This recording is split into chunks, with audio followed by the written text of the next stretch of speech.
बच्चों, let's read this question. The question is, select the set of elements which is written in the order of their increasing metallic character. And the options are beryllium, magnesium, calcium, sodium, lithium, potassium, magnesium, aluminium, silicon and nitrogen, carbon, fluorine. तो यहाँ पे हमारा की concept क्या हो जाएगा? Trend in metallic character of elements in periodic table. तो अभी अगर हम बात करें पीरियड की, इन अ पीरियड, तो किसी भी पीरियड में जब हम लेफ्ट से राइट जाते हैं, फ्रॉम लेफ्ट टू राइट, तो मेटेलिक कैरेक्टर डिक्रीज करता है. मेटेलिक कैरेक्टर डिक्रीजेस, क्योंकि मेटल्स की टेंडेंसी होती है इलेक्ट्रॉन्स को लूज करने की. लेकिन जब हम लेफ्ट से राइट जाते हैं पीरियडिक टेबल में, तो वहां पे क्या होता है, इफेक्टिव न्यूक्लियर चार्ज इंक्रीज होता है, जिसकी वजह से जो आउटर इलेक्ट्रॉन्स होते हैं वो न्यूक्लियस से ज्यादा स्ट्रांगली अट्रैक्ट रहते हैं, तो उनको रिमूव करवाना डिफिकल्ट होता है. Effective nuclear charge increases.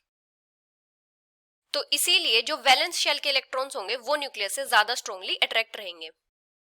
The valence shell electrons are more strongly attracted towards nucleus. इसीलिए उनको रिमूव करवाना डिफिकल्ट होगा. Difficult to remove them. इसीलिए लेफ्ट से राइट मेटेलिक कैरेक्टर डिक्रीज होता है. अभी अगर हम बात करें ग्रुप की, इन अ ग्रुप, तो ग्रुप में जब हम टॉप से बॉटम आते हैं, top to bottom, metallic character increase करता है, इंक्रीजेस.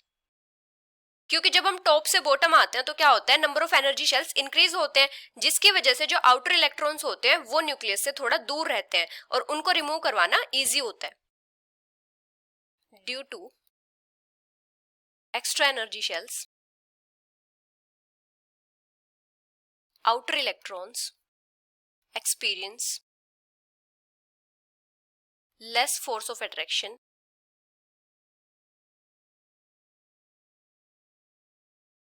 towards nucleus. तो वहां पे उनको रिमूव करवाना इजी होता है.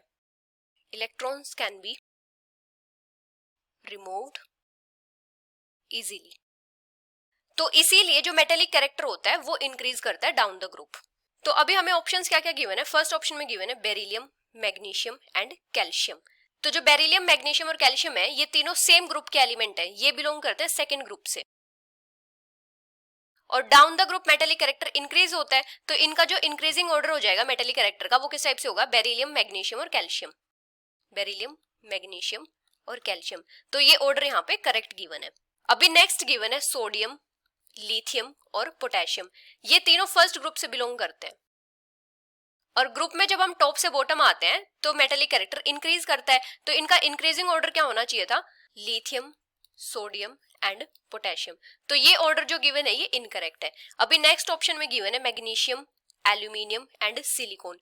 तो ये तीनों के तीनों थर्ड पीरियड से बिलोंग करते हैं. और पीरियड में जब हम लेफ्ट से राइट जाते हैं तो मेटेलिक कैरेक्टर डिक्रीज करता है. तो यहाँ पे जो इंक्रीजिंग ऑर्डर होगा वो किस टाइप से हो जाएगा, सबसे कम मेटेलिक कैरेक्टर होगा सिलिकॉन का, इससे ज्यादा एल्यूमिनियम और सबसे ज्यादा होगा मैग्नीशियम का. तो ये करेक्ट ऑर्डर होगा, ये इनकरेक्ट हो जाएगा. अभी नेक्स्ट गिवन है नाइट्रोजन, कार्बन एंड फ्लोरीन. तो ये है सेकेंड पीरियड से. और पीरियड में जब हम लेफ्ट से राइट जाते हैं तो मेटेलिक कैरेक्टर डिक्रीज करता है. तो सबसे कम मेटेलिक कैरेक्टर किसका होगा, फ्लोरीन का, इससे ज्यादा नाइट्रोजन का, और इन तीनों में से सबसे ज्यादा मेटेलिक कैरेक्टर होगा कार्बन का. तो ये ऑर्डर भी इनकरेक्ट हो जाएगा. तो करेक्ट ऑर्डर किसका होगा, बेरिलियम, मैग्नीशियम और कैल्शियम का. So the final answer is option A. Hope you understood it well. Best of luck.